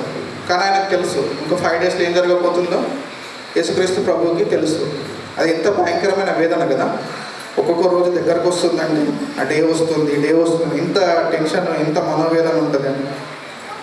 ఐ థింక్ రేపటి దినం అనుకుంటా కదా, ఆయన ఒక వనంలోకి వెళ్ళి ప్రార్థన చేసుకున్నప్పుడు ఆయన కన్నీరు కూడా చెమటలాగా, అంటే అంత వేదన, అంతటి శ్రమలు పొందుకున్నప్పుడు యేసుక్రీస్తు ప్రభు ఏం నేర్చుకున్నాడంటే విధేయత నేర్చుకున్నాడు. సో మనకు కూడా కొన్నిసార్లు యేసుక్రీస్తు ప్రభుకి శ్రమలు వచ్చినప్పుడు మనకు రావా? మనకు కూడా కొన్నిసార్లు శ్రమలు వస్తాయి మన జీవితంలో. అటువంటి శ్రమలు వచ్చినప్పుడు మనం విధేయత నేర్చుకోవాలి. కానీ అవిధేయుడుగా అయిపోకూడదు. జస్ట్ ముగ్గురిని నేను చూపించి ముగిస్తా. ఒకటి సంసోను, మొదట్లో దేవుని కుమారుడే కానీ అవిధేయుడుగా అయిపోయాడు. చివరికి ఏమైంది? సూసైడ్ చేసుకొని చనిపోయాడు, అంతే కదా. అఫ్కోర్స్ అంటే ఆయనతో పాటు చనిపోయినప్పుడు అనేక మంది కూడా చనిపోయారు, కానీ ఆయన చేసుకునేది సూసైడ్ చేసుకొని చనిపోయాడు. తర్వాత మనం చూసినట్టయితే సౌలు, దేవుని చేత అభిషేకించబడిన మొట్టమొదటి ఇశ్రాయేలు రాజు సౌలు. కానీ క్రమక్రమంగా అవిధేయత వచ్చేసరికి ఏమైపోయింది? ఆఖరికి ఆయన కూడా సూసైడ్ చేసుకొని చనిపోయాడు కదా. ఫిలిస్తీన్లు అందరూ వచ్చినప్పుడు వారి చేత చంపడం అయింది. ఆయన వెనకాల ఉన్న ఒక వ్యక్తితో నన్ను చంపిస్తే అని చెప్పి సూసైడ్ చేసుకున్నాడు. చివరిగా ఇస్కరియోతు యూదా, ఈయన చూపించిన అవిధేయత వల్ల డబ్బు పొందుకున్నాడు, యేసుని అమ్మేసిండు, 33.5 వెండి నాణాలు వచ్చినాయి, కానీ చివరికి సూసైడ్ చేసుకొని చనిపోయాడు. అయితే శ్రమల నుండి విధేయత నేర్చుకున్న వాళ్ళు ఎవరు అంటే మనకు యేసుక్రీస్తు ప్రభువు కనబడతారు, యోసేపు కూడా పాత నిబంధనలో కనబడతారు కదా. ఎన్నో శ్రమలు వచ్చినప్పటికీ విధేయత చూపెట్టాడు. కాబట్టి మనము వీలైతే యేసుక్రీస్తు ప్రభువు అంత విధేయత ఉండాలి, కానీ పక్షంలో అట్లీస్ట్ ఆ యోసేపు చూపించిన విధేయత అయినా మనము చూపెట్టాలి శ్రమల్లో. కానీ దేవుని పిల్లలుగా ఉంటూ ఈ సంసోనులాగా, సౌలులాగా లేదా ఇస్కరియోతు యూదాలాగా పతనమైపోకూడదని దేవుడు కోరుకుంటున్నాడు. కాబట్టి చివరిగా మనమందరం కూడా వీలైతే మన శక్తి కొలది, ఈ ముగ్గురు స్త్రీలు కూడా అభిషేకించినప్పుడు వారు తమ శక్తి కొలది చేశారు కదా. తమ దగ్గర ఉన్న డబ్బుతో అత్యంత విలువైన అత్తరుతో దేవుడిని అభిషేకించారు. ఈ 3 సందర్భాల్లో కూడా వాళ్ళు శక్తి కొలది దేవునికి చేశారు. మనం కూడా మన శక్తి కొరకు మన సంఘానికి చేయాలి.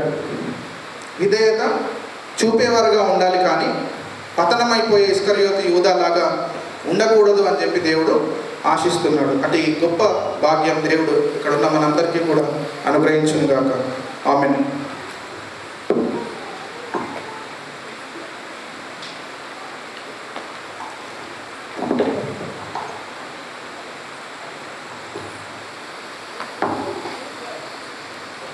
మరి ఎన్నో సంవత్సరాలుగా మనం ఈ అంశం వింటున్నప్పటికీ మరి యేసుని అభిషేకించుటను గురించి ఆసక్తికరంగా ఎన్నో విషయాలు తెలియజేస్తూ మరి యేసు పరిచర్యలో స్త్రీ యొక్క పాత్ర ఎటువంటిది అని గుర్తు చేస్తూ మనకందరికీ ఆత్మీయ ఆహారాన్ని అందించిన మణిచంద్ర అన్నను బట్టి నేను క్రీస్తు యొక్క పాదములకు వందనాలు చెల్లిస్తున్నాను. మరి ఇట్టి సమయంలో విజ్ఞాపన ప్రార్థన శ్రీమతి ఎం నిర్మలా స్వామిదాస్ ఆంటీ గారిచే జరిపింపబడును. సంఘమంతయు ఏకీభవించవలసిందిగా మనవి.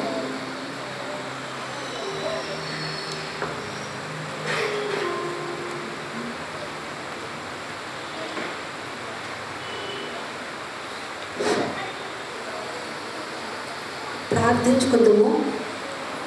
పరిశుద్ధుడు పరిశుద్ధుడు పరిశుద్ధుడు పరిశుద్ధుడు అని ప్రధాన దూతలతోనూ, కోట్లాది కోట్ల దూతలతోనూ, మా బోటి వారితోనూ సదా పొగడబడుచున్నటువంటి మా ప్రియ పరలోకపు తండ్రి, నాయన నీ బంగారు పాదములకు మరి ఒక పర్యాయం నాయన స్తుతులు చెల్లిస్తూ ఉంటున్నాం నాయన.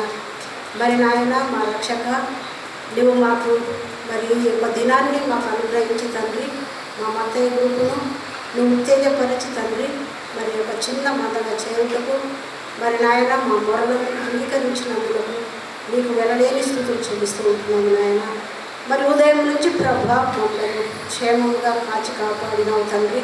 మరి సాయంకాల సమయంలో మా మత్తయ్య గ్రూపుని బట్టి అదేవిధంగా ఇంకా 3 గ్రూపులు కూడా కలిసి తండ్రి మరి నేను ఈ మాండలిక కాలంలో ప్రభా మరి మేము నేను ఇంటింటా చేరి మరి నిన్ను ప్రార్థించి ఈ యొక్క సువార్త సేవను మరి ఇంటింటా వినిపిస్తూ మరి నాయన మరి ఆఖరి ఘట్టంలోకి మమ్మల్ని నడిపించినటువంటి విధానాన్ని బట్టి నీకు లెక్కలేని కృతజ్ఞతాస్తుతులు చెల్లిస్తూ ఉంటున్నాము నాయన. మరి అతి భయంకరమైనటువంటి పరిస్థితుల్లో మేము ఉంటూ ఉంటున్నాము నాయన. మరి ఎక్కడ చూసినా భయంకరమైన పరిస్థితుల్లో ఉంటూ ఉంటున్నామయ్యా. మరి ఎందుకనగా నాయన మరి నిన్ను విశ్వసించినటువంటి దైవ సేవకులను మరి కొట్టి చంపడం నాయన. మరి ఎక్కడ చూసినా అన్యాయాలే తండ్రి, ఎక్కడ చూసినా అన్యాయాలు, అక్రమాలు నాయన, వ్యభిచారాలు తండ్రి, దుఃఖాలు, భయంకరమైన తుఫానులు, వరదలు, భూకంపాలు మరి ఇవన్నీ చూస్తుంటే తండ్రి మీ రెండవ రాకడ బహు భయంకరమైనటువంటి స్థితిలో ఉందని మేము తెలుసుకోవలసిన వారమని ఉంటున్నాం నాయన. మా శంకర్ నగర్ సంఘాన్ని అంతటిని బట్టి నీకు స్తుతులు చెల్లిస్తూ ఉంటున్నాం నాయన. మా సంగమంగా కూడి మరి వచ్చినటువంటి ఒక్కొక్క బిడ్డను పేరు పేరు వరుసను దీవించమని వేడుకొంచుకుంటున్నామయ్యా. మరి ఇంకా రావాల్సినటువంటి బిడ్డలను కూడా మరి వారు ఎందు నిమిత్తమై మరి ఆలయానికి రాలేదు ప్రభు, మరి అట్టి బిడ్డల కొరకు కూడా మేము ప్రార్థిస్తూ ఉంటున్నాము నాయన. ఒక్కొక్క కుటుంబాన్ని నువ్వు దర్శించండి తండ్రి.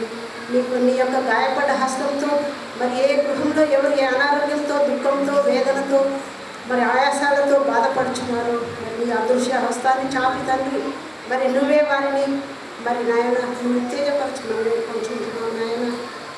మరి మమ్మల్ని సాయంకాల సమయంలో మమ్మల్ని అందరినీ కూడా తెప్పరిలా చేసినావు ప్రభావ, నీకు వెళ్ళలేని స్థితిని చెల్లిస్తూ ఉంటున్నాము నాయన. మరి అదేవిధంగా తండ్రి మా యొక్క అయ్యగారులను బట్టి నీకు స్థితిని చెల్లిస్తూ ఉంటున్నాను. ప్రభాకర్ అయ్యగారిని మరి వారి కుటుంబాన్ని వారు చేయించిన పరిచర్యనంతటినీ కూడా నువ్వు ఆశీర్వదించండి తండ్రి. అదేవిధంగా తండ్రి స్టీవెన్ అనిల్ కుమార్ అయ్యగారిని బట్టి వారి కుటుంబాన్ని వారు చేయించిన పరిచర్యను బట్టి నీ స్థితులు ఎలాంటి స్థితిని చెల్లిస్తూ ఉంటున్నాము నాయన. మా సంఘంలో జరుగుతున్నటువంటి మరి అభివృద్ధి కార్యక్రమాలను నాయన నువ్వు జరిగిస్తున్నావు ప్రభావ, లెక్కలేని వందనాలు నాయన. మరి అదేవిధంగా తండ్రి మణిచంద్రను బట్టి నీకు వెళ్ళలేని స్థితులు చెల్లిస్తున్నావు నాయన. చిన్న వయసులో ప్రభా మరి నాయన నీ వాక్యాన్ని మరి లోతైనటువంటి వాక్యంతో లోతైన మర్మాలతో మరి నాయన నువ్వు మాకు మరి ఆ ఒక్క ఆత్మీయ ఆహారాన్ని అందించిన విధానాన్ని బట్టి నీకు వెళ్ళలేని స్థితులు చెల్లిస్తూ ఉంటున్నాం నాయన.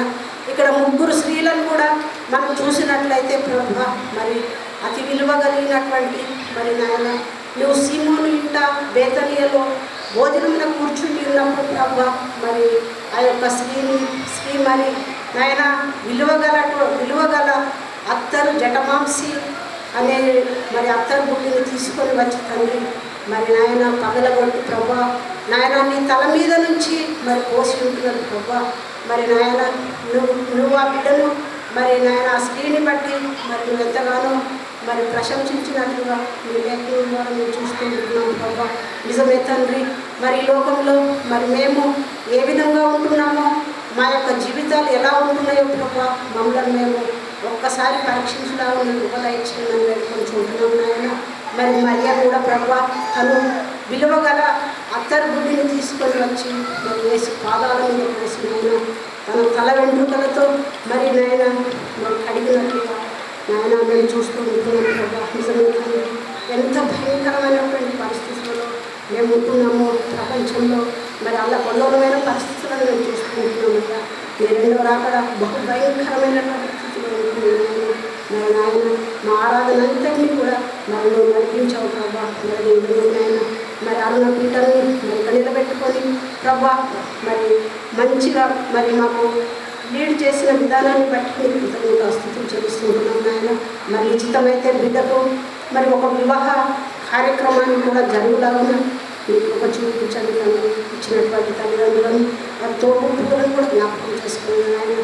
అదేవిధంగా మణిచంద్రను బట్టి వారి కుటుంబాలను బట్టి మరి వారు ఇంకా అభివృద్ధిలోనికి వచ్చి మీ వాక్యంలో లోతుగా మాకు ప్రకటించే బిడ్డలను చేయమని మరి బిడ్డను బట్టి మీకు స్థితులు చెల్లిస్తున్నాం నాయన. మరి సాయంకాల సమయంలో మరి మమ్మల్ని కాచి కాపాడే ప్రభావ. మరి ఆయన ప్రతి ఒక్క మా చర్చ్ మెంబర్స్ని వారి కుటుంబాలను కూడా నువ్వు కాచి కాపాడండి. మరి ఎంతోమంది నాయన దీర్ఘకాలిక వ్యాధులతో మరి ఇళ్లలో పడుకొని ఉంటున్నావు ప్రభావ. వేరు వరుసల వారిని కూడా గాయపడ్డ హస్తంతో ఒక్కొక్కరిని నువ్వు తాకవలసిందిగా ప్రార్థిస్తున్నాను. మరి నాయన ఈ ఆరాధన అంతటినీ కూడా నీ ఆధిపత్యం వహించండి నాయన. ఇంకా ముందు జరగబోయే కార్యక్రమంలోనైతేనేమి మరి గుడ్ ఫ్రైడే విషయంలోనైతేనేమి ఈస్టర్ విషయంలోనైతేనేమి నీ అధ్యక్షత వహించి మాకు నాయన నువ్వు అద్భుతకరుడుగా మాకు నాయన నువ్వు కనబడి మమ్మల్ని నీ యొక్క పరిశుద్ధాత్మతో మాకు ఆ శిలువ యొక్క విలువను మేము తెలుసుకున్నామని ఒక దయచేయమని త్వరలో రానైన మా ప్రియ ప్రభువైన యేసుక్రీస్తు దివ్య నామమును బట్టి అతి వినయంగా బ్రతిమలాడి వేడుకుంటున్నాను తండ్రి. ఆమేన్.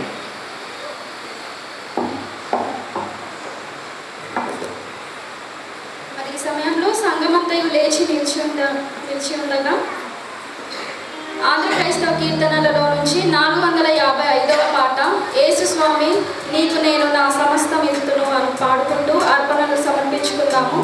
పిదప శ్రీమతి టి పద్మ జ్యోతిరాజ్ ఆంటీ గారిచే ముగింపు ప్రార్థన జరిపింపబడును. అలాగే సహసంఘ కాపరి అయిన assistant president incharge reverend Steven Anil Kumar అయ్య గారిచే దైవాశీర్వచనం పొందుకొని ఒక స్తుతి కీర్తనతో సెలవు తీసుకుందాం.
మరొకసారి దేవుని నామం స్తోత్రం తెలియజేయచ్చు. కూడి వచ్చిన సంఘం అంతటికి దేవుని నామం శుభములు తెలియజేస్తున్నాం. మరి అదేవిధంగా ఈరోజు బుధవారం నాడు సాయంకాలం పరిశుద్ధ మత్తయి గ్రూపు ఆధ్వర్యంలో జరిగిన యొక్క యేసును అభిషేకించే ఆరాధన బట్టి దేవునికి వందనము చెల్లించున్నాం. నడిపించిన యవన నాయకురాలను బట్టి, వాక్యం బోధించిన యవన కుమారుని బట్టి మరొకసారి వందనములు. చక్కని పాటల ద్వారా బైబిల్ చదువుట ఎందులో, ప్రార్థన చేయటం ఎందులో సహకరించిన వారందరికీ వందనాలు. ప్రత్యేకంగా చిన్న బిడ్డలు కంటతో వాడారు, 2 బిడ్డలు. వారికి మరొకసారి చప్పట్లు కొడదాం. ఎందుకంటే మా గ్రూప్లో కూడా ఇవాళ కంటతో పడతాడు. నీవు నా తోడు ఉంటే చాలా సంతోషం. దేవుని భయభక్తులు నడిపించిన విధానం బట్టి మరి ఒకసారి మనం తెలియచున్నాం. మరి అదేవిధంగా వీలైన వారు దయచేసి రేపు ఇప్పుడు మణిచంద్ర ఇప్పుడు అన్నిటి స్త్రీలే అన్నట్టు మరి పురుషులు కూడా వస్తే మంచిదని ఆశపడుతున్నారు. రేపటి దినం ప్రాతకాలం మరి కడగడమా, ఊడగడమా, తొడగడమా ఏదైనా ఒకటి చేద్దాం కనుక దయచేసి వీలైన వారందరూ రావాలని మనం చేస్తున్నాం. యవన బిడ్డలు ఉంటారు కానీ పొద్దున కనబడతలేరు. దయచేసి రేపు రావాలని ప్రత్యేక వందనం తెలియజేస్తున్నాం. మరి అదేవిధంగా ఒక చిన్న ప్రకటన అండి. కొందరు నాకు ఇప్పుడే చర్చి బయట ఒకళ్ళు అడిగినారు ఈ స్టేజ్ ఏంది అని. క్లియర్గా చెప్తున్నాను. With the permission of president incharge Jyothiraju గారి కుమారులకు ఉద్యోగం వచ్చిన విధానం జ్ఞాపకం చేసుకుని దాదాపు 2 లక్షల పైగా వారు వ్యయపరిచి ఈ యొక్క స్టేజ్ని రెనోవేషన్ చేస్తున్నారు కనుక గమనించాలి. దాదాపు అది మన సన్ రైజ్ సర్వీస్ కల్లా అయితే ఆశపడుతున్నాం. అయిపోతుంది. ఒకవేళ ఏమైనా మిగిలితే తర్వాత చేసుకోవచ్చు కనుక దీని విషయమై ఎలాంటి కన్ఫ్యూజన్ కాకండి. దాని వ్యయం మొత్తం దాదాపు 2-2.5 లక్షల పైసలు జ్యోతిరాజు గారి కుమారులు మణిచంద్ర మణిచాలస్ పెడుతున్నారని గమనించాలని మనం చేస్తున్నాం. దయచేసి కూడా వచ్చిన వారందరికీ మరి ఒకసారి వందనాలు. ఈ ప్రత్యేకంగా మత్తయి గ్రూప్ నాయకురాలకు వాక్యం వచ్చిన వారికి సహకరించిన వారందరికీ ప్రత్యేక వందనం చెల్లించున్నాం.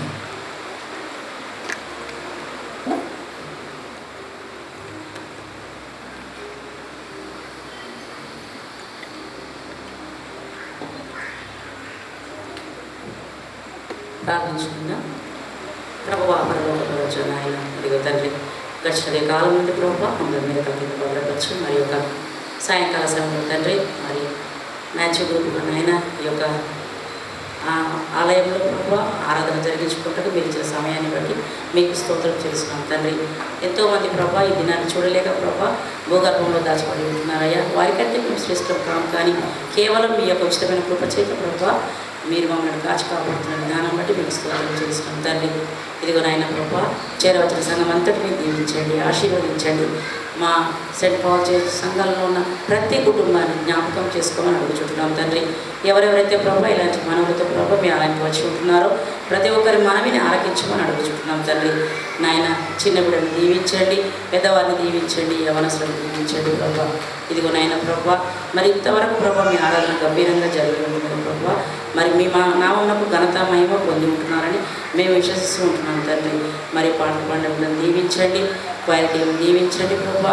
మరి ప్రభా అదేవిధంగా వాక్యం చెప్పినటువంటి దీవించి ఇంకా మీ సువార్త సేవలో బలంగా వాడబడటం మీ యొక్క దయచేయండి.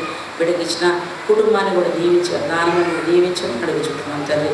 మా శంకరనగర్ సంఘ కాపరి ప్రభాకర్ అయ్య గారిని దీవించండి ప్రభా. అమ్మగారిని దీవించండి, వారి బిడ్డలను వారి కొడుకుని కోడలను మన్నలను అందరినీ దీవించండి ప్రభా.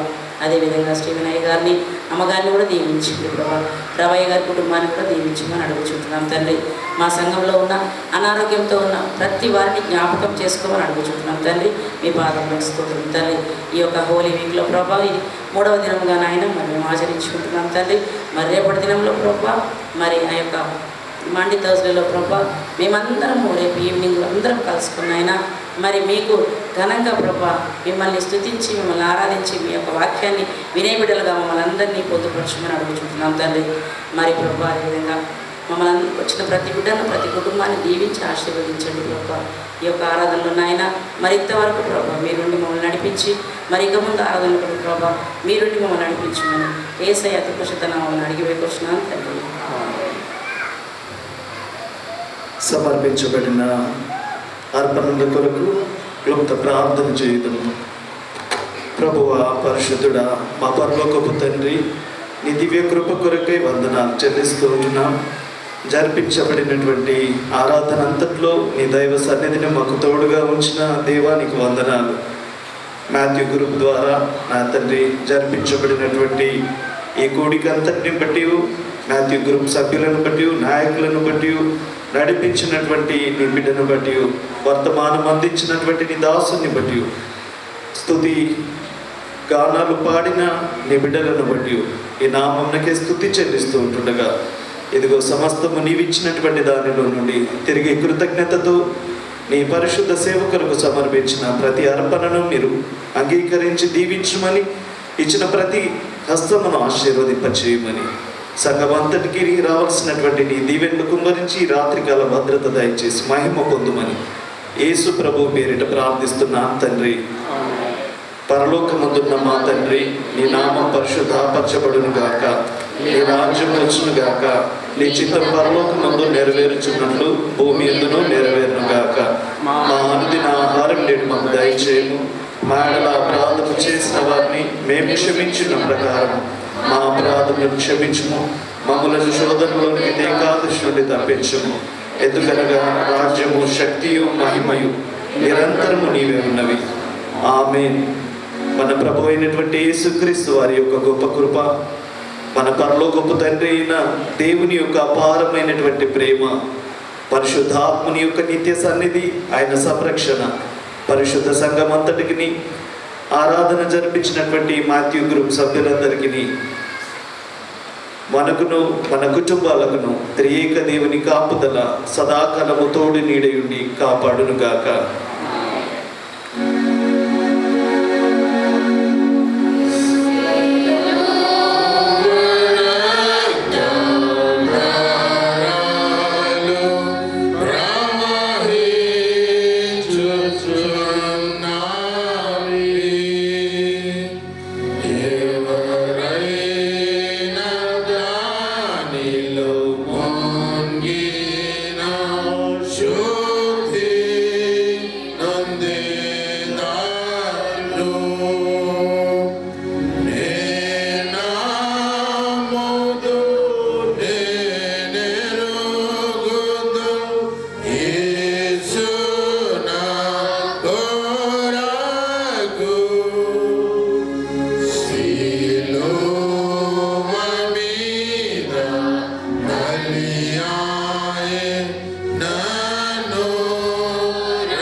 చివరిగా ఆంధ్రప్రదేశ్లో కీర్తనలో నుంచి 386వ పాట పల్లవి మాత్రం పాడుకొని సెలవు తీసుకుంటాం.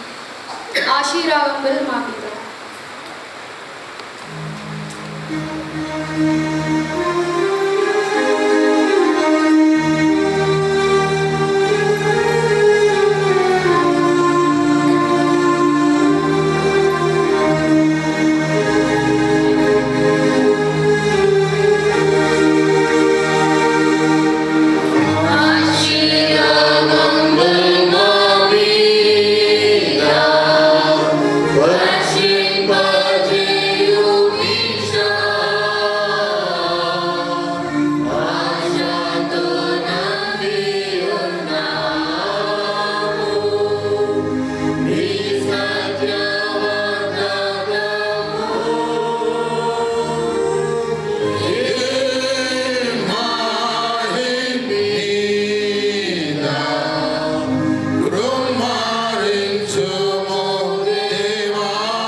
మరి ఒకసారి చేరువచ్చిన సంఘంకు, పెద్దలకు, చిన్నలకు అందరికీ సెయింట్ మాథ్యూస్ గ్రూప్ తరపున నిండు వందనాలు చెల్లిస్తున్నాము. ముఖ్యంగా సహసంఘ కాపరి అయిన స్టీవెన్ అయ్య గారికి వందనాలు చెల్లిస్తున్నాము.